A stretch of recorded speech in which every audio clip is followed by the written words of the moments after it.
Mbola faly miaraba anao neto koa manaraka dia météo sary as tamin'ny azan'ny volana manjaka hatrany aloha zany tsioka navaratra azy satridy hatrany cyclone atao atsimon'ny andosy ato fa tamin'ity androany ity dia mbola somary voasakasakanyreto rahona hitantsika ato antsinana Madagasikara aloha zany izay fa manomboka rapitsy kosa dia efa manomboka hita taratra any amin'ny morotiraka atsinanana ny bokatra avaratra azy izay any amin'ny andron'ny atalata no tena somary matanjatanjaka izy isinja ihany koa nefa dia mitondra alondrano avy any atsimo andrefana ankavokany dia misy ny fampitandremana no ny avy rano eo ny morotsiraka atsimon'ny nosy sy ny any amin'ny morotsiraka atsimo andrefany Madagasikara ny maripana aloha zany dia hidina atao anatin'ny roa andro fa any amin'ny alarobia kosa no manana fiakarana tsikelikely toy izao ny toetrantsika roa ny rapiso vao maraina dia misy ny orana malefaka miatoato amin'iny morotsiraky ny faritra atsinanana sy ny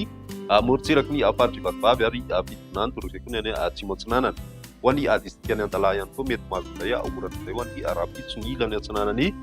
voatany dia manomboka mandraondraona ny andro zany ankabeny ny ambiny kosa maina tanteraka ho an'ny rapiso tolakandro misy hatrany ny orana ho an'ny faritra ivatovavy fitonany ary ny any atsimo atsinanana mahazo ihany koa ny any amin'ny distrikany Taolagnaro mandraondraona ihany koa ny andro ho an'ny ilany atsinanany faritra Moronmalia mahatsiatra ambony ny any amin'ny faritra Orobe izay mety arahina heritra zany indraindray mandraona hatrany ny andro ho an'ny faritra Talasy Analandroko mety misy ihany koa ny orana malefaka izay ny ambiny dia mbalika ny masoandro raha ny maripana vao vinavina amin'izay rapiso izay ho an'ny avoatany tafiditra any amin'ny 20 degré any amin'ny faritra Vakinakaratra ny tapany atsimo atsinanany nosy kosa eo amin'ny 20 ka hatramin'ny 20 ho an'ny tapany avaratra atsinanany nosy kosa indray dia eo amin'ny 20 ka hatramin'ny 30 degré celsius ny any amin'ny ilany andrefana indray dia eo amin'ny 20 ka hatramin'ny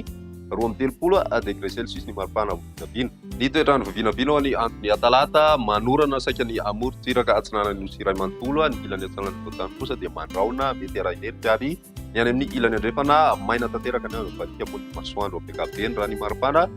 vinavina amin'izay andron'ny atalata izay midina hatrany ny ambony indrindra ho an'ny avoatany ny any amin'ny ilany atsinanana kosa tsy dia misy fiovana firy torak'izay koa ny any amin'ny ilany andrefana eo amin'ny 30 degré celsius eo ny maripana ambony indrindra ny hitany maivatanana any amin'izay andron'ny atalata izay amaranantsika azy ny andron'ny alarobia mbola somary hita taratra hatrany aloha zany ny tsiokan'izay varatra azy ireny ny bokany eo amin'ny toetrandro zany hoe mbola mety misy ny tandrivondraona mandalo amin'ny morotsiraka atsinanany nosy iny fa ny voatany kosa efa manomboka maina tanteraka ny andro zany hoe vinavina zany savany andro amin'izay andron'ny alarobia izay ny any amin'ny ilany andrefana kosa indray dia mibalika tanteraka ny masoandro zany ho an'izay alarobia izay hatrany ny maripana vinavina eo amin'ny 20 degré eo ny ho an'ny avoatany ny ambany indrindra no misy fidinana kely ny any amin'ny faritra Vakinakaratra maina hatrany amin'ny 9 degré ny maripana amin'izay andron'ny alarobia izay ny morotsiraka ihany koa dia manomboka misy fiakarana kely aloha zany ho an'ny avoany fa ny morotsiraka avaratra atsinanana kosa no midina kely eo 20 degré celsius eo ho an'ny ilany andrefany nosy tafiakatra hatrany amin'ny 30 degré celsius izay ho an'ny distrikany Maivatanana misy an'izay hatrany izay ny météo tsika tamin'ny an'ity raha pisy indray fotoana manaraka veloma